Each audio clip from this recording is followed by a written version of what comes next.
ನಮಸ್ಕಾರ ಸ್ನೇಹಿತರೆ. ಈ ದಿನ ನಾವು CA ಇಂಟರ್ನ company law and other law ಚಾಪ್ಟರ್ನ acceptance of deposits by the company ಚಾಪ್ಟರ್ನ ಕನ್ನಡದಲ್ಲಿ ಕ್ವಿಕ್ ಆಗಿ ರಿವಿಷನ್ ಮಾಡೋಣ. ಮೊದಲನೇದಾಗಿ ಡೆಪಾಸಿಟ್ನ ಅಕ್ಸೆಪ್ಟ್ ಮಾಡುವಂತಹ ಕಂಪ್ನಿಗಳು ನೋಡೋಣ. ಕಂಪ್ನಿ ಪ್ರಕಾರ ಡೆಪಾಸಿಟ್ ಸ್ವೀಕಾರದ ಅರ್ಹತೆ. Deposit from the members. ಸಾರ್ವಜನಿಕ ಕಂಪನಿಗಳಲ್ಲಿ ಅಂದ್ರೆ ಎಲಿಜಿಬಲ್ ಕಂಪನಿ ಮತ್ತೆ ನಾನ್ ಎಲಿಜಿಬಲ್ ಕಂಪನಿ ಇಬ್ಬರಿಂದನೂ ಕೂಡ ಪಬ್ಲಿಕ್ ಕಂಪನಿ ಡೆಪಾಸಿಟ್ ನ ಸ್ವೀಕಾರ ಮಾಡುತ್ತೆ.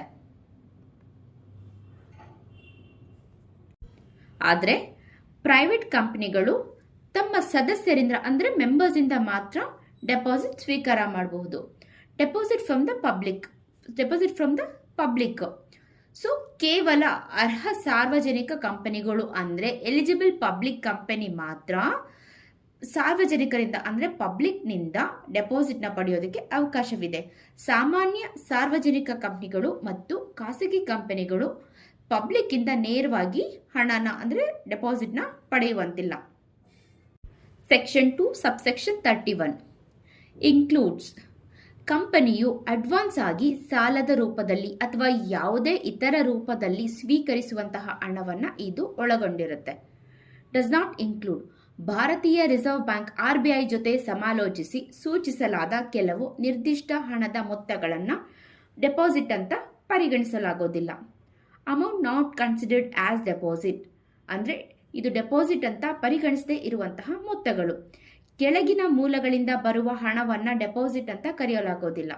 ಸರ್ಕಾರ ಅಥವಾ ಶಾಸನಬದ್ಧ ಸಂಸ್ಥೆಗಳಿಂದ ಬಂದಂತಹ ಹಣ, ಕೇಂದ್ರ ಸರ್ಕಾರ, ರಾಜ್ಯ ಸರ್ಕಾರ, ಸ್ಥಳೀಯ ಸಂಸ್ಥೆಗಳು ಅಥವಾ ಸಂಸತ್ತಿನ ಕಾಯ್ದೆಯಡಿ ಸ್ಥಾಪಿತವಾದ ಸಂಸ್ಥೆಗಳಿಂದ ಪಡೆದಂತಹ ಹಣ, ಹಾಗೇನೆ ಸೆಂಟ್ರಲ್ ಗವರ್ಮೆಂಟ್, ಸ್ಟೇಟ್ ಗವರ್ಮೆಂಟ್ ಸರ್ಕಾರಗಳು ಅಂದ್ರೆ ಸ್ಟೇಟ್ ಗವರ್ಮೆಂಟ್ ಮರುಪಾವತಿಯ ಗ್ಯಾರಂಟಿ ನೀಡಿರುವಂತಹ ಹಣ ಆಗಿರುತ್ತೆ.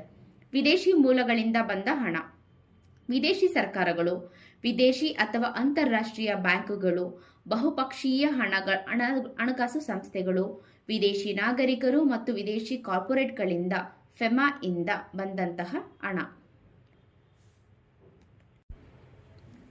ಬ್ಯಾಂಕಿಂಗ್ ಕಂಪನಿಗಳು, ಬ್ಯಾಂಕ್ಗಳಿಂದ ಪಡೆದಂತಹ ಸಾಲ. ಬ್ಯಾಂಕಿಂಗ್ ಕಂಪನಿಗಳು, SBI ಮತ್ತು ಅದರ ಅಂಗಸಂಸ್ಥೆಗಳು, ಸೂಚಿತ ಬ್ಯಾಂಕಿಂಗ್ ಸಂಸ್ಥೆಗಳು ಅಥವಾ ಯಾವುದೇ ಸಹಕಾರಿ ಬ್ಯಾಂಕ್ಗಳಿಂದ ಪಡೆದಂತಹ ಸಾಲ ಅಥವಾ ಸೌಲಭ್ಯಗಳು.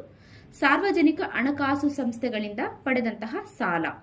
ಸಾರ್ವಜನಿಕ ಹಣಕಾಸು ಸಂಸ್ಥೆಗಳು, ಪ್ರಾದೇಶಿಕ ಹಣಕಾಸು ಸಂಸ್ಥೆ, ವಿಮಾ ಕಂಪನಿ ಅಥವಾ ಸ್ಕೆಡ್ಯೂಲ್ಡ್ ಬ್ಯಾಂಕ್ಗಳಿಂದ ಪಡೆದಂತಹ ಸಾಲ ಅಥವಾ ಹಣಕಾಸಿನ ನೆರವಾಗಿರುತ್ತೆ. ಹೂಡಿಕೆ ನಿಧಿಗಳಿಂದ ಬಂದ ಹಣ. AIF ಪರ್ಯಾಯ ಹೂಡಿಕೆ ನಿಧಿಗಳು, ವೆಂಚರ್ ಕ್ಯಾಪಿಟಲ್ ಫಂಡ್ಗಳು, ಸ್ಥಿರ ಆಸ್ತಿ ಹೂಡಿಕೆ ಟ್ರಸ್ಟ್ಗಳು, ಮೂಲಸೌಕರ್ಯ ಹೂಡಿಕೆ ಟ್ರಸ್ಟ್ಗಳು ಅಥವಾ ಮ್ಯೂಚುವಲ್ ಫಂಡ್ಗಳಿಂದ ಬಂದಂತಹ ಹಣ. ವಾಣಿಜ್ಯ ಪತ್ರಗಳು, ಕಮರ್ಷಿಯಲ್ ಪೇಪರ್ಸ್, RBI ಮಾರ್ಗಸೂಚಿಗಳಿಗೆ ಅನುಗುಣವಾಗಿ ವಾಣಿಜ್ಯ ಪತ್ರಗಳು ಅಥವಾ ಇತರ ಇನ್ಸ್ಟ್ರೂಮೆಂಟ್ಗಳ ಮೂಲಕ ಪಡೆದಂತಹ ಹಣ. ಶೇರ್ಸ್ ಅಥವಾ ಸೆಕ್ಯೂರಿಟೀಸ್, ಸಬ್ಸ್ಕ್ರೈಬರ್ ಇಂದ ಬಂದಂತಹ ಹಣ. ಸಬ್ಸ್ಕ್ರಿಪ್ಷನ್ ಫಾರ್ ಸೆಕ್ಯೂರಿಟೀಸ್ ಹಂಚಿಕೆಗಾಗಿ ಪಡೆದಂತಹ ಮುಂಗಡ ಹಣ. ಇಲ್ಲಿ ನೆನ್ಪಿಡಬೇಕಾದಂತಹ ಪಾಯಿಂಟ್ ಏನಂದ್ರೆ ಹಣ ಪಡೆದ 60 ದಿನಗಳ ಒಳಗೆ ಶೇರ್ಗಳನ್ನ ಅಲಾಟ್ ಮಾಡಬೇಕು. ಒಂದು ವೇಳೆ ಅಲಾಟ್ ಮಾಡಲು ಸಾಧ್ಯ ಆಗದೆ ಇದ್ರೆ ಆ 60 ದಿನಗಳು ಮುಗಿದ ನಂತರದ 15 ದಿನದ ಒಳಗೆ ಹಣವನ್ನ ಮರುಪಾವತಿ ಮಾಡಬೇಕು. ಇಲ್ಲದೆ ಇದ್ರೆ ಅದನ್ನ ಡೆಪಾಸಿಟ್ ಅಂತ ಪರಿಗಣಿಸಲಾಗತ್ತೆ. ಸುರಕ್ಷಿತ ಬಾಂಡ್ ಅಥವಾ ಡಿಬೆಂಚರ್ಸ್. ಕಂಪನಿಯ ಕಣ್ಣಿಗೆ ಕಾಣುವ ಆಸ್ತಿಗಳು ಅಂದ್ರೆ ಟ್ಯಾಂಜಿಬಲ್ ಅಸೆಟ್ಸ್. ಮೊದಲ ಚಾರ್ಜ್ ಅಥವಾ ಸಮಾನ ಹಕ್ಕನ್ನು ಸೃಷ್ಟಿಸಿ ಹೊರಡಿಸಿದ ಸುರಕ್ಷಿತ ಬಾಂಡ್ಗಳು ಅಥವಾ ಡಿಬೆಂಚರ್ ಮೂಲಕ ಸಂಗ್ರಹಿಸಿದ ಹಣ. ಕಡ್ಡಾಯವಾಗಿ ಪರಿವರ್ತನೆಯಾಗುವ ಬಾಂಡ್ಗಳು. 10 ವರ್ಷಗಳ ಒಳಗಾಗಿ ಕಡ್ಡಾಯವಾಗಿ ಷೇರ್ಗಳಾಗಿ ಪರಿವರ್ತನೆಯಾಗುವ ಬಾಂಡ್ಗಳು ಅಥವಾ ಡಿಬೆಂಚರ್ಗಳು.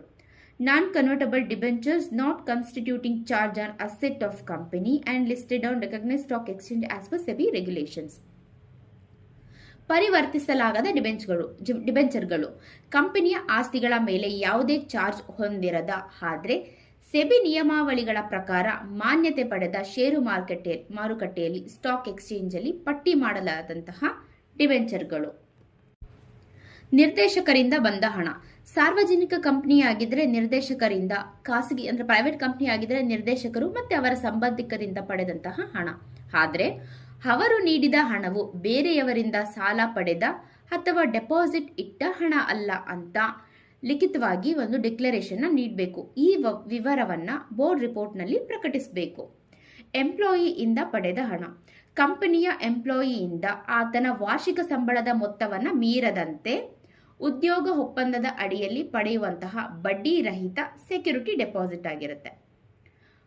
ಪ್ರಮೋಟರ್ಸ್ ಇಂದ ಪಡೆದಂತಹ ಸಾಲ. ಬ್ಯಾಂಕ್ ಅಥವಾ ಹಣಕಾಸು ಸಂಸ್ಥೆಗಳ ಷರತ್ತಿನ ಅನ್ವಯ ಇದು ಪ್ರಮೋಟರ್ಸ್ ಅಥವಾ ಅವರ ಸಂಬಂಧಿಕರು ನೀಡುವಂತಹ ಅನ್ಸೆಕ್ಯೂರ್ಡ್ ಲೋನ್ ಆಗಿರುತ್ತೆ. ಈ ವಿನಾಯಿತಿಯು ಬ್ಯಾಂಕ್ ಸಾಲ ಮರುಪಾವತಿ ಆಗುವವರೆಗೆ ಮಾತ್ರ ಇರುತ್ತೆ. ನಿಧಿ ಕಂಪನಿ. ಕಾಯ್ದೆಯ ಸೆಕ್ಷನ್ 406ರ ಅಡಿಯಲ್ಲಿ ನಿಧಿ ಕಂಪನಿಗಳು ತಮ್ಮ ನಿಯಮದ ಪ್ರಕಾರ ಸ್ವೀಕರಿಸುವಂತಹ ಹಣ. Chit funds. ಚಿಟ್ ಫಂಡ್ ಕಾಯ್ದೆ 1982 ಅಡಿಯಲ್ಲಿ ಸಬ್ಸ್ಕ್ರೈಬರ್ ಇಂದ ಪಡೆದಂತಹ ಹಣ.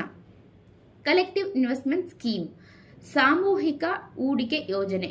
ಸೆಬಿ ನಿಯಮಗಳಿಗೆ ಬದ್ಧವಾಗಿ ಈ ಯೋಜನೆಯಡಿ ಪಡೆದಂತಹ ಮೊತ್ತ. ಇತರ ಕಂಪನಿಗಳಿಂದ ಬಂದ ಹಣ.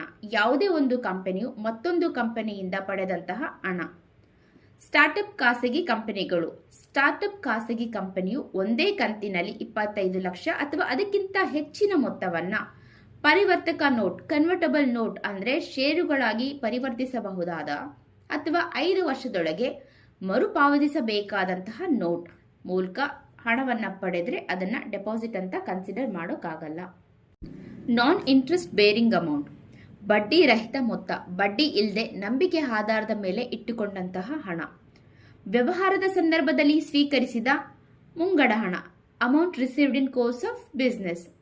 ಸರಕು ಅಥವಾ ಸೇವೆಗಳ ಪೂರೈಕೆಗಾಗಿ ಪಡೆದಂತಹ ಅಡ್ವಾನ್ಸ್ ಹಣ. ಇದು ಸ್ವೀಕರಿಸಿದ 365 ದಿನಗಳ ಒಳಗಾಗಿ ಗೂಡ್ಸ್ನ ಪೂರೈಕೆಗೆ ಹೊಂದಾಣಿಕೆ ಆಗಬೇಕು.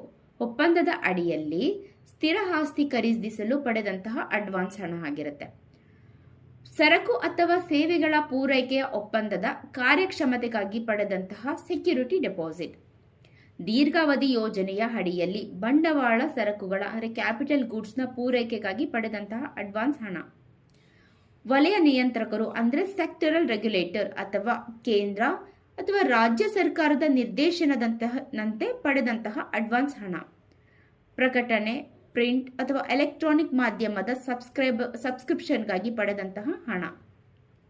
ಭವಿಷ್ಯದ ಸೇವೆಗಳಿಗಾಗಿ ವಾರಂಟಿ ಅಥವಾ ಮೇಂಟೆನೆನ್ಸ್ ಒಪ್ಪಂದ, ಲಿಖಿತ ಒಪ್ಪಂದದ ಮೂಲಕ ಪಡೆದಂತಹ ಅಡ್ವಾನ್ಸ್ ಹಣ. ಇದು ಸಾಮಾನ್ಯ ವ್ಯವಹಾರದ ಪದ್ಧತಿ ಅಥವಾ 5 ವರ್ಷಗಳು. ಇದರಲ್ಲಿ ಯಾವುದು ಕಡಿಮೆಯೋ ಅಷ್ಟು ಅವಧಿಗೆ ಮೀರಬಾರದು. ನೋಟ್ 1. ಅಗತ್ಯ ಅನುಮೋದನೆಗಳಿಲ್ಲದ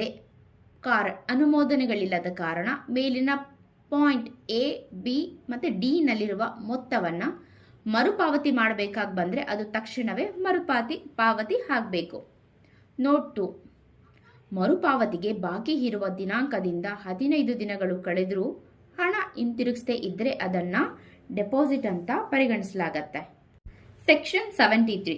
prohibition on acceptance of deposit from the public. ಯಾವುದೇ ಕಂಪನಿಯು ಈ ಅಧ್ಯಾಯದಲ್ಲಿ ತಿಳಿಸಲಾದ ನಿಯಮಗಳ ಹೊರತಾಗಿ ಸಾರ್ವಜನಿಕರಿಂದ ಡೆಪಾಸಿಟ್ನ ಆಹ್ವಾನ ಮಾಡುವಂತಿಲ್ಲ ಅಥವಾ ನವೀಕರಿಸುವಂತಿಲ್ಲ. ಈ ನಿಯಮವು ಬ್ಯಾಂಕಿಂಗ್ ಕಂಪನಿಗಳು, NBFCಗಳು ಮತ್ತೆ ಹೌಸಿಂಗ್ ಫೈನಾನ್ಸ್ ಕಂಪನಿಗಳಿಗೆ ಅಪ್ಲೈ ಆಗೋದಿಲ್ಲ. Acceptance of deposit from members under section 73. ಸಾಮಾನ್ಯ ಸಭೆಯಲ್ಲಿ ಸಾಮಾನ್ಯ ನಿರ್ಣಯ, ಆರ್ಡಿನರಿ ರೆಸಲ್ಯೂಷನ್. ಕಂಪನಿಯ ಸಾಮಾನ್ಯ ಸಭೆಯಲ್ಲಿ ಈ ಕುರಿತು ಆರ್ಡಿನರಿ ರೆಸಲ್ಯೂಷನ್ ಪಾಸ್ ಮಾಡಬೇಕು. Issuance of circular. Form DPT 1 ನಲ್ಲಿ ಸದಸ್ಯರಿಗೆ ಪರಿಪತ್ರವನ್ನ ಫಾರ್ಮ್ನ ಕಳಿಸಬೇಕು. ಈ ಫಾರ್ಮ್ನಲ್ಲಿ ಕಂಪನಿಯ ಹಣಕಾಸಿನ ಸ್ಥಿತಿ, ಕ್ರೆಡಿಟ್ ರೇಟಿಂಗ್, ಒಟ್ಟು ಡೆಪಾಸಿಟ್ನ ಸಂಖ್ಯೆ ಮತ್ತು ಈ ಹಿಂದೆ ಸ್ವೀಕರಿಸಿದಂತಹ ಡೆಪಾಸಿಟ್ನ ವಿವರಗಳು ಇರಬೇಕು. ಪರಿಪತ್ರ ಹೊರಡಿಸುವ 30 ದಿನಗಳ ಮೊದಲು ಅದರ ಪ್ರತಿಯನ್ನ ಕಂಪನಿಯ ರಿಜಿಸ್ಟ್ರಾರ್ಗೆ ಸಲ್ಲಿಸಬೇಕು, ROCಗೆ ಸಲ್ಲಿಸಬೇಕು. ಸದಸ್ಯರಿಗೆ ಇದನ್ನು ರಿಜಿಸ್ಟರ್ಡ್ ಪೋಸ್ಟ್, ಸ್ಪೀಡ್ ಪೋಸ್ಟ್ ಅಥವಾ ಇಮೇಲ್ ಮೂಲಕ ಕಳಿಸಬೇಕು. ಇಂಗ್ಲಿಷ್ ಮತ್ತು ಪ್ರಾದೇಶಿಕ ಭಾಷೆಯ ಪತ್ರಿಕೆಗಳಲ್ಲಿ ಇದನ್ನು ಪ್ರಕಟಿಸಬೇಕು. ಪ್ರತಿ ಮುಂದಿನ ಹಣಕಾಸು ವರ್ಷದಲ್ಲೂ ಹೊಸ ಪರಿಪತ್ರ ಅಂದ್ರೆ ಫಾರ್ಮ್ನ ಸರ್ಕ್ಯುಲರ್ನ ಕಳಿಸಬೇಕು. Statutory auditor certificate. ಶಾಸನಬದ್ಧ ಆಡಿಟರ್ನ ಪ್ರಮಾಣ ಪತ್ರ. ಕಂಪನಿಯು ಡೆಪಾಸಿಟ್ ಅಥವಾ ಅದರ ಬಡ್ಡಿಯ ಮರುಪಾವತಿಯಲ್ಲಿ ಯಾವುದೇ ಡಿಫಾಲ್ಟ್ ಮಾಡಿಲ್ಲ ಅಂತ ಆಡಿಟರ್ ಒಂದು ಸರ್ಟಿಫಿಕೇಟ್ನ ನೀಡಬೇಕು. ಒಂದು ವೇಳೆ ಈ ಹಿಂದೆ ಡಿಫಾಲ್ಟ್ ಮಾಡಿದ್ರೆ ಅದನ್ನ ಸರಿಪಡಿಸಿದ ದಿನದಿಂದ 5 ವರ್ಷಗಳು ಕಳೆದಿರಬೇಕು. DRR deposit repayment reserve account. ಕಂಪನಿಯು ಪ್ರತಿ ವರ್ಷದ ಏಪ್ರಿಲ್ 30ರಂದು ಅಥವಾ ಅದಕ್ಕಿಂತ ಮುಂಚಿತವಾಗಿ ಶೆಡ್ಯೂಲ್ಡ್ ಬ್ಯಾಂಕ್ನಲ್ಲಿ ಪ್ರತ್ಯೇಕ ಅಕೌಂಟ್ ತೆರೆದಿರಬೇಕು. ಮುಂದಿನ ವರ್ಷದಲ್ಲಿ ಮೆಚೂರ್ ಆಗುವ ಒಟ್ಟು ಠೇವಣಿ ಮೊತ್ತದ ಕನಿಷ್ಠ 20% ಹಣವನ್ನು ಖಾತೆಯಲ್ಲಿ ಜಮಾ ಮಾಡಬೇಕು. ಚಾಲ್ತಿ ವರ್ಷದಲ್ಲಿ ಮೆಚೂರ್ ಆಗುವಂತಹ ಡೆಪಾಸಿಟ್ನ 20%ಗಿಂತ ಕಡಿಮೆ ಹಣ ಈ ಖಾತೆಯಲ್ಲಿ ಇರಬಾರದು. ಕಂಪನಿಯಿಂದ ಪ್ರಮಾಣ ಪತ್ರ ಸರ್ಟಿಫಿಕೇಟ್ ಬೈ ಕಂಪನಿ. ಡೆಪಾಸಿಟ್ ಮರುಪಾವತಿಯಲ್ಲಿ ಕಂಪನಿ ಯಾವುದೇ ಡಿಫಾಲ್ಟ್ ಮಾಡಿಲ್ಲ ಅಂತ ಸ್ವತಃ ದೃಢೀಕರಿಸಬೇಕು. Providing security. ಡೆಪಾಸಿಟ್ ಹಣ ಮತ್ತು ಬಡ್ಡಿಯ ಮರುಪಾವತಿಗಾಗಿ ಆಸ್ತಿಗಳ ಮೇಲೆ ಭದ್ರತೆಯನ್ನು ನೀಡಬೇಕು. ಭಾಗಶಃ ಸುರಕ್ಷಿತ ಅಥವಾ ಅಸುರಕ್ಷಿತ ಠೇವಣಿಗಳನ್ನು ತಮ್ಮ ಜಾಹೀರಾತು ಪರಿಪತ್ರಗಳಲ್ಲಿ ಸ್ಪಷ್ಟವಾಗಿ ಅಸುರಕ್ಷಿತ ಠೇವಣಿ ಅಂತ ಉಲ್ಲೇಖಿಸಬೇಕು. ಟ್ರಿಬ್ಯುನಲ್ಗೆ ಅರ್ಜಿ. ಕಂಪನಿಯು ಡೆಪಾಸಿಟ್ ಅಥವಾ ಬಡ್ಡಿ ನೀಡಲು ವಿಫಲವಾದರೆ ಡೆಪಾಸಿಟ್ ಹೋಲ್ಡರ್ ತಮಗಾದ ನಷ್ಟಕ್ಕೆ ಪರಿಹಾರ ಮತ್ತು ಹಣ ವಾಪಸ್ ಕೊಡಿಸಲು NCLTಗೆ ಅರ್ಜಿ ಸಲ್ಲಿಸಬಹುದು. 3 ಪ್ರಕಾರದ ಪ್ರೈವೇಟ್ ಕಂಪನಿಗಳಿಗೆ ಎಕ್ಸೆಪ್ಷನ್ಸ್ ಇದೆ. ಕೆಳಗಿನ 3 ಪ್ರಕಾರದ ಖಾಸಗಿ ಕಂಪನಿಗಳಿಗೆ ಸದಸ್ಯರಿಂದ ಠೇವಣಿ ಪಡೆಯುವಾಗ ಸರ್ಕ್ಯುಲರ್ ಹೊರಡಿಸುವುದು, ROCಗೆ ಸಲ್ಲಿಸುವುದು, DRRನ ನಿರ್ವಹಿಸುವುದು ಮತ್ತೆ ಆಡಿಟರ್ನ ಪ್ರಮಾಣ ಪತ್ರ ನೀಡೋದ್ರಿಂದ ಎಕ್ಸೆಂಪ್ಷನ್ ಇದೆ. ಟೈಪ್ 1. ಸದಸ್ಯರಿಂದ ಪಡೆಯುವ ಹಣವು ಕಂಪನಿಯ ಒಟ್ಟು ಪಾವತಿಸಿದ ಷೇರು ಬಂಡವಾಳ paid up share capital plus free reserves plus security premium ಅಕೌಂಟ್ನ 100% ಮೀರದೆ ಇದ್ದಾಗ. ಟೈಪ್ 2. ಇನ್ಕಾರ್ಪೊರೇಷನ್ ದಿನದಿಂದ 5 ವರ್ಷಗಳವರೆಗೆ ಸ್ಟಾರ್ಟ್ಅಪ್ ಖಾಸಗಿ ಕಂಪನಿಗಳು.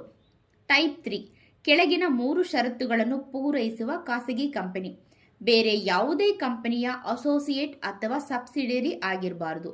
ಬ್ಯಾಂಕ್ ಅಥವಾ ಹಣಕಾಸು ಸಂಸ್ಥೆಗಳಿಂದ ಪಡೆದ ಸಾಲವು ಕಂಪನಿಯ ಪಾವತಿಸಿದ ಷೇರು ಬಂಡವಾಳದ 2ರಷ್ಟು ಅಥವಾ 50 ಕೋಟಿ ರೂಪಾಯಿ ಇದರಲ್ಲಿ ಯಾವುದು ಕಡಿಮೆಯೋ ಅದಕ್ಕಿಂತ ಒಳಗಿರಬೇಕು. ಡೆಪಾಸಿಟ್ ಪಡೆಯುವ ಸಮಯದಲ್ಲಿ ಅಂತಹ ಸಾಲಗಳ ಮರುಪಾವತಿಯಲ್ಲಿ ರೀಪೇಮೆಂಟಲ್ಲಿ ಯಾವುದೇ ಡಿಫಾಲ್ಟ್ ಆಗಿರಬಾರದು. ಈ 3 ಪ್ರಕಾರದ ಪ್ರೈವೇಟ್ ಕಂಪನಿಗಳು ಸದಸ್ಯರಿಂದ ಪಡೆದ ಹಣದ ವಿವರಗಳನ್ನು ಫಾರ್ಮ್ DPT-3 ಮೂಲಕ ROCಗೆ ಕಡ್ಡಾಯವಾಗಿ ಸಲ್ಲಿಸಬೇಕು. Other provisions. Tenure of deposit. ಕಂಪನಿಗಳು ಈ ಕೆಳಗಿನ ಅವಧಿಯ ಡೆಪಾಸಿಟ್ಗಳನ್ನು ಸ್ವೀಕರಿಸುವಂತಿಲ್ಲ. ಬೇಡಿಕೆಯ ಮೇರೆಗೆ ಪಾವತಿಸಬೇಕಾದ ರೀಪೇಯಬಲ್ ಆನ್ ಡಿಮ್ಯಾಂಡ್ನ ಡೆಪಾಸಿಟ್ಗಳು. 6 ತಿಂಗಳಿಗಿಂತ ಕಡಿಮೆ ಅವಧಿಯ ಡೆಪಾಸಿಟ್ಗಳು ಕನಿಷ್ಠ 6 ತಿಂಗಳು.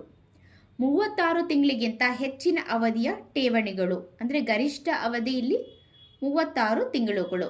ಇದೆಲ್ಲ ಟೆನ್ಯೂರ್ ಡೆಪಾಸಿಟ್. ಇದಕ್ಕೆ ಮೇಲೆ ಡೆಪಾಸಿಟ್ ಸ್ವೀಕರಿಸಬೇಕಾದ್ರೆ ಈ ಕಂಡೀಷನ್ಸ್ನ ಚೆಕ್ ಮಾಡ್ಕೋಬೇಕು. ಹಾಗಿದ್ರೆ ವಿನಾಯಿತಿ ನೋಡೋಣ. ಕಂಪನಿಯ ಅಲ್ಪಾವಧಿ ಅಗತ್ಯಕ್ಕಾಗಿ ಶಾರ್ಟ್ ಪೀರಿಯಡ್ಗೋಸ್ಕರ 3 ತಿಂಗಳಿಂದ 6 ತಿಂಗಳವರೆಗೆ ಡೆಪಾಸಿಟ್ನ ಪಡಿಬೋದು. ಆದರೆ ಅದು ಕಂಪನಿಯ ಒಟ್ಟು paid up share capital plus free reserves plus security premium account ಮೊತ್ತದ 10%ಗಿಂತ ಹೆಚ್ಚಿಗೆ ಇರಬಾರದು. ಸದಸ್ಯರಿಂದ ಪಡೆಯಬಹುದಾದಂತಹ ಗರಿಷ್ಠ ಡೆಪಾಸಿಟ್ನ ಮಿತಿ. ನಿರ್ದಿಷ್ಟಪಡಿಸಿದ ಖಾಸಗಿ ಕಂಪನಿಗಳು ಸ್ಪೆಸಿಫೈಡ್ ಪ್ರೈವೇಟ್ ಕಂಪನಿ ಇದಕ್ಕೆ ಗರಿಷ್ಠ ಮಿತಿ ಇಲ್ಲ, ನೋ ಲಿಮಿಟ್. ಇತರೆ ಖಾಸಗಿ ಮತ್ತೆ IFSC ಸಾರ್ವಜನಿಕ ಕಂಪನಿಗಳು ಇದರ ಒಟ್ಟು paid up share capital plus free reserves plus security premium ಅಕೌಂಟ್ನ 100% ವರೆಗೆ. ಅದರ್ ಕಂಪನೀಸ್ ಒಟ್ಟು paid up share capital plus free reserves plus security premium ಅಕೌಂಟ್ನ 35% ವರೆಗೆ. Maximum rate of interest. NBFCಗಳು ಡೆಪಾಸಿಟ್ ನೀಡಬಹುದಾದಂತಹ ಮ್ಯಾಕ್ಸಿಮಮ್ ಬಡ್ಡಿ ದರವನ್ನು RBI ನಿಯಮದಂತೆ ನಿಗದಿಪಡಿಸಲಾಗುತ್ತೆ. ಕಂಪನಿಗಳು ಅದಕ್ಕಿಂತ ಹೆಚ್ಚಿಗೆ ಬಡ್ಡಿಯನ್ನು ನೀಡೋ ಹಾಗಿಲ್ಲ. Maximum rate of brokerage. RBI ನಿಯಮದ ಅನ್ವಯ ನಿಗದಿಪಡಿಸಿದ ಗರಿಷ್ಠ ಬ್ರೋಕರೇಜ್ ದರವನ್ನು ಮಾತ್ರ ಏಜೆಂಟ್ಗೆ ನೀಡಬೇಕು. Deposit in joint names. ಗರಿಷ್ಠ 3 ಜನರ ಜಂಟಿ ಹೆಸರಿನಲ್ಲಿ ಜಾಯಿಂಟ್ ನೇಮಲ್ಲಿ ಡೆಪಾಸಿಟ್ ಇಡಬಹುದು. ಅರ್ಜಿ ಮತ್ತು ಘೋಷಣೆ. ಠೇವಣಿದಾರರು ಈ ಹಣವನ್ನು ತಾವು ಬೇರೆಯವರಿಂದ ಸಾಲ ಪಡೆದು ತಂದಿಲ್ಲ ಅನ್ನೋ ಅರ್ಜಿಯೊಂದಿಗೆ ರಿಟರ್ನ್ ಸ್ಟೇಟ್ಮೆಂಟ್ನ ನೀಡಬೇಕು. ನಾಮಿನೇಷನ್. ಠೇವಣಿದಾರರು ಅಂದರೆ ಡೆಪಾಸಿಟ್ ಹೋಲ್ಡರ್ ಯಾವುದೇ ಸಮಯದಲ್ಲಿ ತಮ್ಮ ಠೇವಣಿಗೆ ಮತ್ತೊಬ್ಬರನ್ನು ವಾರಸುದಾರರನ್ನಾಗಿ ನಾಮಿನೇಟ್ ಆಗಿ ನೇಮಕ ಮಾಡಬಹುದು. Deposit receipt. ಡೆಪಾಸಿಟ್ ರಶೀತಿಗೆ ಬೋರ್ಡ್ನಿಂದ ಅಧಿಕಾರ ಪಡೆದಂತಹ ಅಧಿಕಾರಿ ಸೈನ್ ಮಾಡಿರಬೇಕು. ಈ ರಿಸಿಪ್ಟ್ನಲ್ಲಿ ಡೆಪಾಸಿಟ್ ಇಟ್ಟ ದಿನಾಂಕ, ಮೊತ್ತ ಮತ್ತು ಠೇವಣಿದಾರನ ಹೆಸರು, ಅವರ ವಿಳಾಸ, ಬಡ್ಡಿ ದರ ಹಾಗೂ ಮೆಚುರಿಟಿ ದಿನಾಂಕವನ್ನು ಕಡ್ಡಾಯವಾಗಿ ನಮೂದಿಸಬೇಕು. Deposit receipt. ಕಂಪನಿಯು ಹಣವನ್ನು ಸ್ವೀಕರಿಸಿದ ಚೆಕ್ ಅಥವಾ ನಗದಾದಂತಹ ಡೆಪಾಸಿಟ್ ರಿನಿವಲ್ ದಿನಾಂಕದಿಂದ 21 ದಿನಗಳ ಒಳಗಾಗಿ ಠೇವಣಿದಾರನಿಗೆ ಅಥವಾ ಆತನ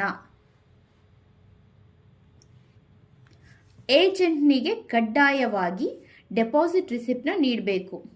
ಠೇವಣಿಗಳ ರಿಜಿಸ್ಟ್ರಾರ್ ನಿರ್ವಹಣೆ.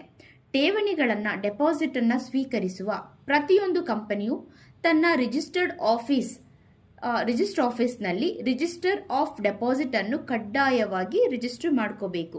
ಈ ರಿಜಿಸ್ಟರ್ನಲ್ಲಿ ಪ್ರತಿ ಡೆಪಾಸಿಟ್ ಹೋಲ್ಡರ್ಗೆ ಸಂಬಂಧಿಸಿದಂತೆ ಕೆಳಗಿನ ವಿವರಗಳನ್ನ ಪ್ರತ್ಯೇಕವಾಗಿ ನಮೂದಿಸಬೇಕು. ಡೆಪಾಸಿಟ್ ಹೋಲ್ಡರ್ನ ಹೆಸರು, ಅಡ್ರೆಸ್ ಮತ್ತು ಪ್ಯಾನ್ ನಂಬರ್ನ ಎಂಟ್ರಿ ಮಾಡಬೇಕು. ಹಾಗೆ ಡೆಪಾಸಿಟ್ ಹೋಲ್ಡರ್ ಅಪ್ರಾಪ್ತನಾಗಿದ್ದರೆ, ಮೈನರ್ ಆಗಿದ್ದರೆ ಆತನ ಗಾಡಿಯನ್ನು ವಿವರ ಕೊಡಬೇಕಾಗತ್ತೆ. ಸೊ ನಾಮಿನಿ ಅವ್ರದ ವಿವರಗಳು ಕೊಡಬೇಕು. ಡೆಪಾಸಿಟ್ ರಶೀದಿ ಸಂಖ್ಯೆ ಕೊಡಬೇಕು. ದಿನಾಂಕ ಮತ್ತು ಹಣ, ಡ್ಯೂರೇಷನ್, ಮೆಚುರಿಟಿ ಡೇಟ್, ಡೆಪಾಸಿಟ್ ಹೋಲ್ಡರ್ಗೆ ಪಾವತಿಸಬೇಕಾದಂತಹ ಬಡ್ಡಿ ದರ, ಹಾಗೆ ಬಡ್ಡಿ ಪಾವತಿಸಬೇಕಾದಂತಹ ನಿಗದಿತ ದಿನಾಂಕ. ನೆಕ್ಸ್ಟು ರಿಟರ್ನ್ನ ಸಲ್ಲಿಕೆ. ಕಂಪನಿಯು ಪ್ರತಿ ವರ್ಷದ ಮಾರ್ಚ್ 31ರವರೆಗಿನ ಮಾಹಿತಿಯನ್ನು ಒಳಗೊಂಡ ಸರಿಯಾಗಿ ಆಡಿಟ್ ಮಾಡಲಾದಂತಹ ಡೆಪಾಸಿಟ್ನ ವಿವರದ ರಿಟರ್ನ್ ಅನ್ನು ಫಾರ್ಮ್ DPT 3 ಮೂಲಕ ಜೂನ್ 30ರೊಳಗೆ ಅಥವಾ ಅದಕ್ಕೂ ಮುಂಚಿತವಾಗಿ ಕಂಪನಿಯ ರಿಜಿಸ್ಟ್ರಾರ್ಗೆ ಕಡ್ಡಾಯವಾಗಿ ಸಲ್ಲಿಸಬೇಕು. ಪೀನಲ್ ರೇಟ್ ಆಫ್ ಇಂಟ್ರೆಸ್ಟ್, ದಂಡದ ಬಡ್ಡಿ ದರ. ಒಂದು ವೇಳೆ ಕಂಪನಿಯು ಸೆಕ್ಯೂರ್ಡ್ ಅಥವಾ ಅನ್ಸೆಕ್ಯೂರ್ಡ್ ಡೆಪಾಸಿಟ್ ಅನ್ನು ಅವುಗಳ ಮೆಚುರಿಟಿ ಮುಗಿದ ನಂತರವೂ ಮರುಪಾವತಿಸೋದಕ್ಕೆ ವಿಫಲವಾದರೆ ಬಾಕಿ ಉಳಿಸಿಕೊಂಡ ಅವಧಿಗೆ ವರ್ಷಕ್ಕೆ 18% ಬಡ್ಡಿ ದರದಲ್ಲಿ ಪಾವತಿಸಬೇಕಾಗತ್ತೆ. ಒಮ್ಮೆ ಸರ್ಕ್ಯುಲರ್ ಅಥವಾ ಜಾಹೀರಾತು ಹೊರಡಿಸಿ ಡೆಪಾಸಿಟ್ ಅನ್ನು ಸ್ವೀಕರಿಸಿದ ನಂತರ ಡೆಪಾಸಿಟ್ ಹೋಲ್ಡರ ಹಿತಾಸಕ್ತಿಗೆ ಧಕ್ಕೆ ತರುವಂತಹ ಯಾವುದೇ ನಿಯಮಗಳು, ಷರತ್ತುಗಳು, ಡೆಪಾಸಿಟ್ ಟ್ರಸ್ಟ್ ಡೀಡ್ ಅಥವಾ ಠೇವಣಿ ವಿಮೆ ಒಪ್ಪಂದಗಳನ್ನು ಬದಲಾಯಿಸುವ ಹಕ್ಕು ಕಂಪನಿಗೆ ಇರೋದಿಲ್ಲ. ಡಿಸ್ಕ್ಲೋಜರ್ ಇನ್ ಫೈನಾನ್ಷಿಯಲ್ ಸ್ಟೇಟ್ಮೆಂಟ್. ಸಾರ್ವಜನಿಕ ಕಂಪನಿ ಅಂದರೆ ಪಬ್ಲಿಕ್ ಕಂಪನಿ ತನ್ನ ಡೈರೆಕ್ಟರಿಂದ ಪಡೆದ ಹಣದ ವಿವರವನ್ನು ತನ್ನ ಫೈನಾನ್ಷಿಯಲ್ ಸ್ಟೇಟ್ಮೆಂಟ್ ಅಡಿಯಲ್ಲಿ ನೋಟ್ ರೂಪದಲ್ಲಿ ಸ್ಪಷ್ಟವಾಗಿ ಹೇಳಬೇಕು. ಪ್ರೈವೇಟ್ ಕಂಪನಿ ತನ್ನ ಡೈರೆಕ್ಟರ್ ಅಥವಾ ಅವರ ಸಂಬಂಧಿಕರಿಂದ ಪಡೆದಂತಹ ಹಣದ ವಿವರವನ್ನು ಫೈನಾನ್ಷಿಯಲ್ ಸ್ಟೇಟ್ಮೆಂಟಲ್ಲಿ ನೋಟ್ ರೂಪದಲ್ಲಿ ಪ್ರಕಟಿಸಬೇಕು. Contravention, punishment for contravention. ಯಾವುದೇ ಕಂಪನಿ ಅಥವಾ ವ್ಯಕ್ತಿಯು ಕಾಯ್ದೆಯಲ್ಲಿ ಪ್ರತ್ಯೇಕ ಶಿಕ್ಷೆ ಸೂಚಿಸಿದ ಡೆಪಾಸಿಟ್ ನಿಯಮನ ಉಲ್ಲಂಘಿಸಿದರೆ ಕಂಪನಿ ಮತ್ತು ಆಫೀಸರ್ ಇನ್ ಡಿಫಾಲ್ಟ್ 5,000 ರೂಪಾಯಿಗೆ ವಿಸ್ತರಿಸಬಹುದಾದಂತಹ ದಂಡವನ್ನು ವಿಧಿಸಲಾಗತ್ತೆ. ಉಲ್ಲಂಘನೆ ಮುಂದುವರೆದ್ರೆ, ಡಿಫಾಲ್ಟ್ ಹೀಗೆ ಮುಂದುವರೆದ್ರೆ ಮೊದಲ ದಿನದ ನಂತರ ಪ್ರತಿದಿನಕ್ಕೆ 500 ರೂಪಾಯಿಯಂತೆ ಹೆಚ್ಚುವರಿ ದಂಡವನ್ನು ವಿಧಿಸಲಾಗತ್ತೆ. Validity of circular or advertisement. ಹೊರಡಿಸಲಾದ ಸರ್ಕ್ಯುಲರ್ ಅಥವಾ ಅಡ್ವರ್ಟೈಸ್ಮೆಂಟ್ ಕೆಳಗಿನ ದಿನಾಂಕಗಳಲ್ಲಿ ಯಾವುದು ಮೊದಲೋ ಅಲ್ಲಿವರೆಗೆ ಮಾತ್ರ ಮಾನ್ಯತೆ ಹೊಂದಿರುತ್ತೆ. ಸರ್ಕ್ಯುಲರ್ ಹೊರಡಿಸಿದ ಹಣಕಾಸು ವರ್ಷ ಮುಗಿದ ನಂತರ 6 ತಿಂಗಳು. ಕಂಪನಿಯ AGM ಹಣಕಾಸು ವಾರ್ಷಿಕ ಸಾಮಾನ್ಯ ಸಭೆಯಲ್ಲಿ ಹಣಕಾಸು ಹೇಳಿಕೆಯನ್ನು ಮಂಡಿಸಿದ ದಿನಾಂಕ. ಒಂದು ವೇಳೆ AGM ನಡೆದೇ ಇದ್ದರೆ ನಿಯಮದ ಪ್ರಕಾರ ಸಭೆ AGM ನಡೆಸಬೇಕಾಗಿದ್ದಂತಹ ಕೊನೆಯ ದಿನಾಂಕ. Premature repayment. ಡೆಪಾಸಿಟ್ ಇಟ್ಟ 6 ತಿಂಗಳ ನಂತರ ಮತ್ತು ಮೆಚುರಿಟಿ ಅವಧಿಗೆ ಮುನ್ನ ಠೇವಣಿದಾರನು ಹಣವನ್ನು ವಾಪಸ್ ಕೇಳಿದ್ರೆ ಬಡ್ಡಿಯನ್ನು ಈ ಕೆಳಗಿನಂತೆ ಲೆಕ್ಕ ಹಾಕಲಾಗುತ್ತೆ. ಸ್ಟೇಜ್ 1 ಅವಧಿಯನ್ನು ವರ್ಷಗಳಿಗೆ ರೌಂಡ್ ಆಫ್ ಮಾಡೋದು. 6 ತಿಂಗಳಿಗಿಂತ ಕಡಿಮೆ ಅವಧಿ ಇದ್ದರೆ ಅದನ್ನು ಬಿಟ್ಬಿಡಬೇಕು. ಉದಾಹರಣೆ 2 ವರ್ಷ 3 ತಿಂಗಳು ಇದ್ದರೆ ಅದನ್ನು 2 ವರ್ಷ ಅಂತ ತೆಗೆದುಕೊಳ್ಬೇಕು. ಎಕ್ಸಾಂಪಲ್ 2, 6 ತಿಂಗಳು ಅಥವಾ ಅದಕ್ಕಿಂತ ಹೆಚ್ಚಿದ್ರೆ ಮುಂದಿನ ವರ್ಷಕ್ಕೆ ರೌಂಡ್ ಆಫ್ ಮಾಡಬೇಕು. ಉದಾಹರಣೆ 2 ವರ್ಷ 7 ತಿಂಗಳು ಅಂತ ಇದ್ದರೆ ಅದನ್ನು 3 ವರ್ಷ ಅಂತ ಪರಿಗಣಿಸಬೇಕು. ಸ್ಟೇಜ್ 2 ಬಡ್ಡಿ ರಹಿತ. ಸ್ಟೇಜ್ 1ನಲ್ಲಿ ಲೆಕ್ಕ ಹಾಕಿದ ಅವಧಿಗೆ ಅನ್ವಯವಾಗುವ ಬಡ್ಡಿ ದರದಿಂದ 1% ಬಡ್ಡಿಯನ್ನು ಕಡಿತಗೊಳಿಸಿ ಪಾವತಿ ಮಾಡಲಾಗುತ್ತೆ. ಎಕ್ಸೆಪ್ಷನ್ ಬಡ್ಡಿ ರಹಿತ ಬಡ್ಡಿ ಕಡಿತ ಅಂದರೆ ಬಡ್ಡಿನ ಕಟ್ ಮಾಡ್ತೀವಲ್ಲ, ಸೊ ಅದು ಅನ್ವಯಿಸದೇ ಇರುವಂತಹ ಸಂದರ್ಭಗಳು ಯಾವುದು ಅಂತ ನೋಡೋಣ. ಕಂಪನಿಯು ತನ್ನ ಡೆಪಾಸಿಟ್ ಮೊತ್ತವನ್ನು ಕಾಯ್ದೆಯ ಕಾನೂನುಬದ್ಧ ಮಿತಿಯೊಳಗೆ ತರಲು ತಾನಾಗಿಯೇ ಅವಧಿ ಪೂರ್ಣ ಮರುಪಾವತಿ ಮಾಡಿದ್ರೆ ಭಾರತೀಯ ಸಂವಿಧಾನ ಆರ್ಟಿಕಲ್ 352 ಅದರ ಅಡಿಯಲ್ಲಿ ತುರ್ತು ಪರಿಸ್ಥಿತಿ ಸಂದರ್ಭದಲ್ಲಿ ನೌಕಾದಳ, ಮಿಲಿಟರಿ, ವಾಯುಪಡೆ ಸಿಬ್ಬಂದಿ ಅಥವಾ ಅವರ ಕುಟುಂಬಗಳಿಗೆ ಯುದ್ಧದ ಅಪಾಯ ಅಥವಾ ಇತರ ಸೌಲಭ್ಯಗಳ ಪರಿಹಾರ ಒದಗಿಸಲು ಅವಧಿ ಪೂರ್ವ ಮರುಪಾವತಿಯನ್ನು ಮಾಡಿದ್ರೆ. Section 76 acceptance of deposit from public by certain companies. ನಿರ್ದಿಷ್ಟ ಕಂಪನಿಗಳಿಂದ ಸಾರ್ವಜನಿಕರಿಂದ ಡೆಪಾಸಿಟ್ ಸ್ವೀಕಾರ. ಕೇವಲ ಎಲಿಜಿಬಲ್ ಕಂಪನಿಗಳು ಮಾತ್ರ ಸಾರ್ವಜನಿಕರಿಂದ ಡೆಪಾಸಿಟ್ನ ಸ್ವೀಕರಿಸಬಹುದು. ಹಾಗಿದ್ರೆ ಎಲಿಜಿಬಲ್ ಕಂಪನಿ ಅಂದರೆ ಯಾರು? ಕನಿಷ್ಠ 100 ಕೋಟಿ ರೂಪಾಯಿ ಮತ್ತು ಅದಕ್ಕಿಂತ ಹೆಚ್ಚಿನ ನೆಟ್ವರ್ತ್ ಹೊಂದಿರುವಂತಹ ಅಥವಾ ಕನಿಷ್ಠ 500 ಕೋಟಿ ರೂಪಾಯಿ ಮತ್ತು ಅದಕ್ಕಿಂತ ಹೆಚ್ಚಿನ ಟರ್ನ್ ಓವರ್ ಹೊಂದಿರುವಂತಹ ಸಾರ್ವಜನಿಕ ಕಂಪನಿ. ಪಬ್ಲಿಕ್ನ ಆಹ್ವಾನಿಸೋಕ್ಕಿಂತ ಮುಂಚೆ ಸಾಮಾನ್ಯ ಸಭೆಯಲ್ಲಿ ಸದಸ್ಯರಿಂದ ಸ್ಪೆಷಲ್ ರೆಸಲ್ಯೂಷನ್ ಪಾಸ್ ಮಾಡಿಸಿ ಆ ರೆಸಲ್ಯೂಷನ್ನ ROCಗೆ ಸಬ್ಮಿಟ್ ಮಾಡಬೇಕು. ಸ್ವೀಕರಿಸುವ ಡೆಪಾಸಿಟ್ ಅನ್ನು ಸೆಕ್ಷನ್ 180 ಸಬ್ಸೆಕ್ಷನ್ 1 ಕ್ಲಾಸ್ ಸಿ ನಿಯಮದ ಮಿತಿಯೊಳಗಿದ್ರೆ ಆರ್ಡಿನರಿ ರೆಸಲ್ಯೂಷನ್ ಸಾಕಾಗತ್ತೆ. Credit rating. ಮಾನ್ಯತೆ ಪಡೆದ ಕ್ರೆಡಿಟ್ ರೇಟಿಂಗ್ ಸಂಸ್ಥೆಯಿಂದ ರೇಟಿಂಗ್ ಪಡಿಬೇಕು. ಡೆಪಾಸಿಟ್ ಆಹ್ವಾನಿಸುವಾಗ ಸಾರ್ವಜನಿಕರಿಗೆ ಈ ರೇಟಿಂಗ್ನ ವಿವರಗಳನ್ನ ತಿಳಿಸಬೇಕು. ಡೆಪಾಸಿಟ್ ಅವಧಿಯಲ್ಲಿ ವರ್ಷಕ್ಕೆ ಕನಿಷ್ಠ ಒಮ್ಮೆಯಾದರೂ ರೇಟಿಂಗ್ನ ನವೀಕರಿಸಬೇಕು. ಕ್ರೆಡಿಟ್ ರೇಟಿಂಗ್ನ ಪ್ರತಿಯನ್ನು ಫಾರ್ಮ್ DPT 3 ಯೊಂದಿಗೆ ROCಗೆ ಸಬ್ಮಿಟ್ ಮಾಡಬೇಕು. ಕ್ರೆಡಿಟ್ ರೇಟಿಂಗ್ಗೆ ನಿಗದಿಪಡಿಸಿದ ಕನಿಷ್ಠ ಹೂಡಿಕೆ ದರ್ಜೆಗಿಂತ ಇನ್ವೆಸ್ಟ್ಮೆಂಟ್ ಗ್ರೇಡ್ ರೇಟಿಂಗ್ ಕಡಿಮೆ ಇರಬಾರದು. Creation of charge. ಡೆಪಾಸಿಟ್ ಸ್ವೀಕರಿಸಿದ 30 ದಿನಗಳ ಒಳಗಾಗಿ ಕಂಪನಿ ಆಸ್ತಿ ಮೇಲೆ ಚಾರ್ಜ್ ಕ್ರಿಯೇಟ್ ಮಾಡಬೇಕು. ಈ ಚಾರ್ಜ್ ಡೆಪಾಸಿಟ್ ಹೋಲ್ಡರ್ ಅಥವಾ ಅವರ ಟ್ರಸ್ಟಿಗಳ ಪರವಾಗಿ ಇರಬೇಕು. ಚಾರ್ಜ್ ಮಾಡಿದ ಆಸ್ತಿಯ ಮೌಲ್ಯವು ಒಟ್ಟು ಸ್ವೀಕರಿಸಿದ ಡೆಪಾಸಿಟ್ ಮತ್ತೆ ಅದರ ಬಡ್ಡಿಯ ಮೊತ್ತಕ್ಕಿಂತ ಕಡಿಮೆ ಇರಬಾರದು. ಕಂಪನಿಯು ಕಣ್ಣಿಗೆ ಕಾಣಿಸಿದ ಆಸ್ತಿಗಳ ಅಂದರೆ intangible asset, for example goodwill, trademark ಇತ್ಯಾದಿ ಇದರ ಮೇಲೆ ಚಾರ್ಜ್ನ ಸೃಷ್ಟಿಸುವಂತಿಲ್ಲ. ಭದ್ರತೆಯ ಆಸ್ತಿಯ ಮಾರುಕಟ್ಟೆಯ ಮೌಲ್ಯವನ್ನು ಮಾನ್ಯತೆ ಪಡೆದ ಮೌಲ್ಯಮಾಪಕರಿಂದ ಅಂದರೆ ರಿಜಿಸ್ಟರ್ಡ್ ವ್ಯಾಲ್ಯೂಯರಿಂದ ಮೌಲ್ಯಮಾಪನ ಮಾಡಿಸಬೇಕು. ಚಾರ್ಜ್ ಅನ್ನು ಮೂವಬಲ್ ಮತ್ತು ಇಮ್ಮೂವಬಲ್ ಎರಡೂ ಆಸ್ತಿಗಳ ಮೇಲೆ ಸೃಷ್ಟಿಸಬಹುದು. Appointment of trustee. ಡೆಪಾಸಿಟ್ಗೆ ಭದ್ರತೆ ಒದಗಿಸಲು ಕಂಪನಿಯು ಒಬ್ಬರು ಅಥವಾ ಹೆಚ್ಚಿನ ಟ್ರಸ್ಟಿಗಳನ್ನ ನೇಮಿಸಬೇಕು. ನೇಮಕಾತಿಗೂ ಮುಂಚೆ ಟ್ರಸ್ಟಿಗಳಿಂದ ರಿಟನ್ ಕನ್ಸೆಂಟ್ ಪಡಿಬೇಕು. ಟ್ರಸ್ಟಿಗಳು ತಮ್ಮ ಒಪ್ಪಿಗೆ ನೀಡಿದ್ದಾರೆ ಎಂಬ ಪ್ರಕಟಣೆಯನ್ನ ಸರ್ಕ್ಯುಲರ್ ಅಥವಾ ಜಾಹೀರಾತಿನಲ್ಲಿ ಹೊರಡಿಸಬೇಕು. ಸರ್ಕ್ಯುಲರ್ ಹೊರಡಿಸುವ ಕನಿಷ್ಠ 7 ದಿನಗಳ ಮುಂಚಿತವಾಗಿ ಕಂಪನಿಯು deposit trust deed form DPT 2 ಮೂಲಕ ಅದನ್ನು ಕಾರ್ಯಗತಗೊಳಿಸಬೇಕು. ಸಾಮಾನ್ಯ ನಿಯಮ: ಒಮ್ಮೆ ಸರ್ಕ್ಯುಲರ್ ಹೊರಡಿಸಿದ ನಂತರ ಟ್ರಸ್ಟಿಯ ಅವಧಿ ಮುಗಿಯೋಕ್ಕಿಂತ ಮುಂಚೆ ಆತನನ್ನ ಹುದ್ದೆಯಿಂದ ತೆಗೆಯುವಂತಿಲ್ಲ. ಇದಕ್ಕೆ ಎಕ್ಸೆಪ್ಷನ್ ಇದೆ. ಬೋರ್ಡ್ ಮೀಟಿಂಗ್ ಹಾಜರಿರುವಂತಹ ಎಲ್ಲಾ ಡೈರೆಕ್ಟರ್ ಒಪ್ಪಿಗೆಯೊಂದಿಗೆ ಅವರನ್ನು ತೆಗೆಯಬಹುದು. ಒಂದು ವೇಳೆ ಕಂಪನಿಗೆ ಇಂಡಿಪೆಂಡೆಂಟ್ ಡೈರೆಕ್ಟರ್ ಇದ್ದರೆ ಅವರು ಆ ಸಭೆಯಲ್ಲಿ ಕನಿಷ್ಠ ಒಬ್ಬ ಸ್ವತಂತ್ರ ನಿರ್ದೇಶಕರು ಹಾಜರಿರಬೇಕು. Qualification or disqualification of trustee. ಕೆಳಗಿನ ವ್ಯಕ್ತಿಗಳನ್ನು ಅಥವಾ ಕಂಪನಿಯನ್ನು ಟ್ರಸ್ಟಿಯಾಗಿ ನೇಮಿಸುವಂತಿಲ್ಲ. ಕಂಪನಿ, ಅದರ ಅಸೋಸಿಯೇಟ್ ಕಂಪನಿ, ಅದರ ಸಬ್ಸಿಡಿಯರಿ ಅಥವಾ ಹೋಲ್ಡಿಂಗ್ ಕಂಪನಿಯ ನಿರ್ದೇಶಕ, ಪ್ರಮುಖ ವ್ಯವಸ್ಥಾಪಕ ಸಿಬ್ಬಂದಿ ಅಂದರೆ KMP, ಅಧಿಕಾರಿ, ಉದ್ಯೋಗಿ ಅಥವಾ ಅದೇ ಕಂಪನಿಯ ಠೇವಣಿದಾರರಾಗಿದ್ದರೆ, ಕಂಪನಿ ಅಥವಾ ಅದರ ಹೋಲ್ಡಿಂಗ್ ಕಂಪನಿ ಸಬ್ಸಿಡಿಯರಿ ಕಂಪನಿಗೆ ಸಾಲಗಾರನಾಗಿದ್ದರೆ, ಕಂಪನಿಯೊಂದಿಗೆ ಯಾವುದೇ ರೀತಿಯ ಪ್ರಮುಖ ಹಣಕಾಸಿನ ಸಂಬಂಧ ಮಟೀರಿಯಲ್ ಪೆಕ್ಯುನಿಯರಿ ರಿಲೇಷನ್ ಹೊಂದಿದ್ರೆ, ಠೇವಣಿಯ ಅಸಲು ಅಥವಾ ಬಡ್ಡಿಯ ಮರುಪಾವತಿಗೆ ಸಂಬಂಧಿಸಿದಂತೆ ಗ್ಯಾರಂಟಿ ನೀಡಿದ್ರೆ, ಹಾಗೆ ಪಾಯಿಂಟ್ ಎ ನಲ್ಲಿ ಉಲ್ಲೇಖಿಸಲಾದ ಯಾವುದೇ ವ್ಯಕ್ತಿಯ ಹತ್ತಿರದ ಸಂಬಂಧಿಕನಾಗಿದ್ರೆ, ಅರ್ಹ ಕಂಪನಿಗಳು ಸ್ವೀಕರಿಸಬಹುದಾದಂತಹ ಗರಿಷ್ಠ ಠೇವಣಿಯ ಮಿತಿ ಎಲಿಜಿಬಲ್ ಗವರ್ಮೆಂಟ್ ಕಂಪನಿ ತನ್ನ ಪಾವತಿಸಿದ ಷೇರು ಬಂಡವಾಳ ಅಂದರೆ paid up share capital plus free reserves plus security premium ಅಕೌಂಟ್ನ ಒಟ್ಟು ಮೊತ್ತದ ಗರಿಷ್ಠ 35% ವರೆಗೆ ಠೇವಣಿನ ಪಡಿಬಹುದು. ಯಾರು? Eligible government company.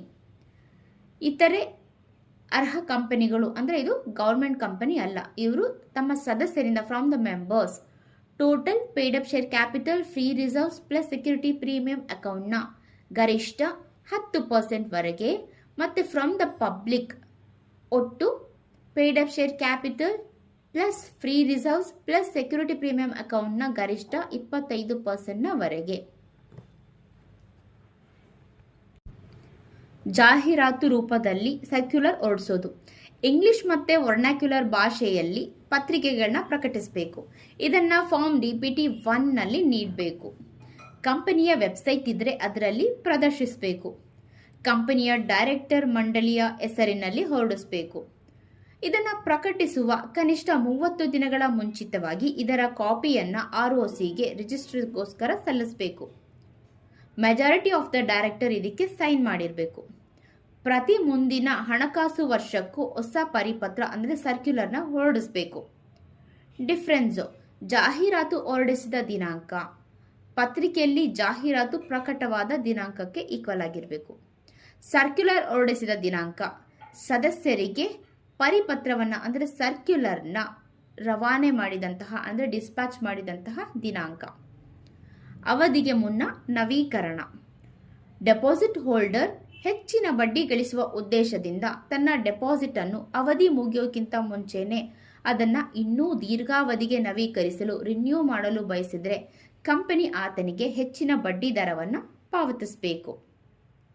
ಸೆಕ್ಷನ್ 74 ಹಳೆ ಠೇವಣಿಗಳ ಮರುಪಾವತಿ ಮತ್ತು ಸೆಕ್ಷನ್ 76A ಕಠಿಣ ದಂಡದ ನಿಯಮಗಳು.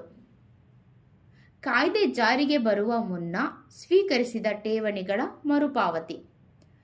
ಈ ಹೊಸ ಕಾಯ್ದೆ ಜಾರಿಗೆ ಬರೋ ಮುನ್ನ ಅಂದರೆ 1 ಏಪ್ರಿಲ್ 2014ಗಿಂತ ಮೊದಲು ಸ್ವೀಕರಿಸಿದಂತಹ ಡೆಪಾಸಿಟ್ ಇನ್ನೂ ಮರುಪಾವತಿಯಾಗದೆ ಬಾಕಿ ಇದ್ದರೆ ಆಕ್ಟ್ ಜಾರಿಗೆ ಬಂದ 3 ತಿಂಗಳ ಒಳಗೆ ಅಥವಾ ಹಣ ಪಾವತಿಯಾಗಬೇಕಾದ ದಿನಾಂಕದಿಂದ ಫಾರ್ಮ್ DPT 4 ಮೂಲಕ ROCಗೆ ಸಂಪೂರ್ಣ ವಿವರಗಳ ಹೇಳಿಕೆಯನ್ನು ಸಬ್ಮಿಟ್ ಮಾಡಬೇಕು. ಆಕ್ಟ್ ಜಾರಿಗೆ ಬಂದ ದಿನಾಂಕದಿಂದ 3 ವರ್ಷದ ಒಳಗಾಗಿ ಅಥವಾ ಹಣ ಪಾವತಿಯಾಗಬೇಕಾದ ನಿಗದಿತ ದಿನಾಂಕ ಇವೆರಡರಲ್ಲಿ ಯಾವುದು ಮೊದಲು ಆ ಅವಧಿಯಲ್ಲಿ ಹಣವನ್ನು ಮರುಪಾವತಿಸಬೇಕು.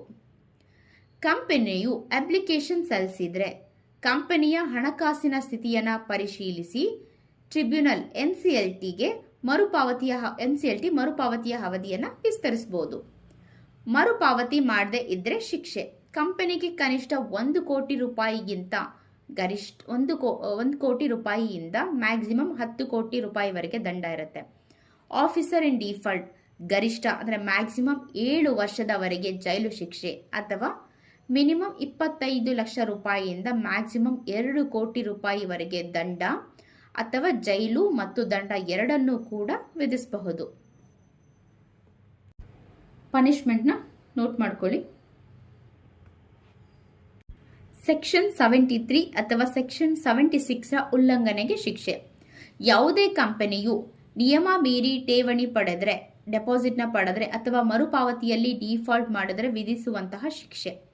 ಕಂಪನಿಗೆ ಡೆಪಾಸಿಟ್ನ ಹಣ ಮತ್ತು ಅದರ ಬಡ್ಡಿಯನ್ನು ಸಂಪೂರ್ಣವಾಗಿ ಪಾವತಿಸಬೇಕು. ಇದರ ಜೊತೆ ಕನಿಷ್ಠ 1 ಕೋಟಿ ರೂಪಾಯಿ ಅಥವಾ ಸ್ವೀಕರಿಸಿದ ಠೇವಣಿಯ 2ರಷ್ಟು ಮೊತ್ತ ಇವೆರಡರಲ್ಲಿ ಯಾವುದು ಕಡಿಮೆಯೋ ಅದು. ಹಾಗೂ ಗರಿಷ್ಠ ಮ್ಯಾಕ್ಸಿಮಮ್ 10 ಕೋಟಿವರೆಗೆ ದಂಡವನ್ನು ವಿಧಿಸಲಾಗುತ್ತೆ.